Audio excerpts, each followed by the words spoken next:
రూపాయల మంది అయితే షార్ట్ అనేది ఇది నేను ప్రజలకు బాగా చెప్తా ఉన్నా. ప్రజలారా, 2 చేతులు ఎత్తి దండం పెట్టి చెప్తానా రాష్ట్ర ప్రజలకు, ముఖ్యంగా నా ఊరి వాళ్ళకు, బీదోళ్లకు, బాగా పేదవాళ్ళ పట్ల అమితమైన ప్రేమ ఉంది. ఇది 99 రూపాయలు. ఇది ఖచ్చితంగా ఈ ఫ్యాక్టరీలో తయారయ్యేదానికయ్యే సొమ్ము ఎంతనో తెలిసిన 20 రూపాయలు. 20 రూపాయలు తయారవుతుంది. ఇది 20 రూపాయలకు తయారవుతుంది. ఇది 22 రూపాయలకు తయారై మీ దగ్గరకు వచ్చేదానికి 99 రూపాయలు అవుతుంది. ఇది కావాల్సింటే ఇప్పుడు ఓపెన్ చేసి చూపిస్తా, వాసన చూపిస్తా, ఒక సుక్క నోట్లో పోసుకొని తాగి చూడండి ఎవరైనా సరే. దీంట్లో స్పిరిట్ ఉంది ప్రజలారా. స్పిరిట్ మనం దెబ్బ తగిలితే వాడతాం కదా, టించరు, స్పిరిట్ అని. స్పిరిట్ దీంట్లో ఉండేది, అధిక శాతం దీంట్లో ఉండేది స్పిరిట్.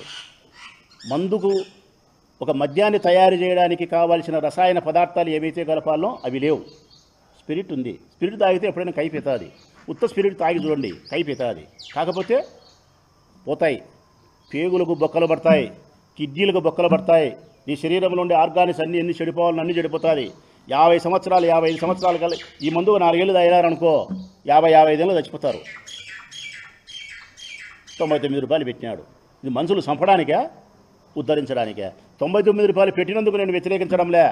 మంచి మందును తయారు చేసి పేదవాళ్లకు నాణ్యత కలిగిన మద్యాన్ని తయారు చేసి వాళ్ళ ఆరోగ్యాన్ని, ఆయుష్ను క్షీణించకుండా వాళ్ళ భార్య పిల్లలకు సంతోషంగా ఉండడానికి కావాల్సినటువంటి మద్యాన్ని మంచి ధర పెట్టి తయారు చేసి తక్కువ ధరకు బీదోళ్ళకి నీ కాళ్ళకు నమస్కారం చేస్తా. 20 రూపాయల మంది, 25 రూపాయల మంది స్పిరిట్ పెట్టి తయారు చేసి 99 రూపాయలు కానీ ప్రజలకు ఇచ్చి వారి బలహీనతను, వాళ్ళ వ్యసనాన్ని ఆసరాగా చేసుకొని వాళ్ళను సొమ్ము చేసుకునే ప్రయత్నం చేసుకొని 50 ఏళ్లకు వాళ్ళను చంపే ప్రయత్నం చేస్తున్నారు. ఒక రకంగా చెప్పాలంటే ఈ రాష్ట్రంలోని మహిళల యొక్క మంగళ సూత్రాలతో ఆడే నాటకం ఇది. ఈ రాష్ట్రంలో ఉండే మహిళల యొక్క మంగళ సూత్రాలతో ఆయన రాజకీయం చేస్తున్నాడు. ఇది తాగితే అదే జరుగుతుంది. మీరు కట్టిన పుస్తలు దిగే పరిస్థితుంది. దయచేసి దీన్ని తాగాకండి. ఇది కాల్చిన పరీక్షించుకోండి. ఈ 99 రూపాయలది ఉన్నా లేకపోయినా 2 ఔన్సులు తక్కువైనా కొంత ఖరీదైనటువంటి మంచి మందే మీరు తాగితే ఆరోగ్యంగా ఉంటారనేది నా విజ్ఞప్తి.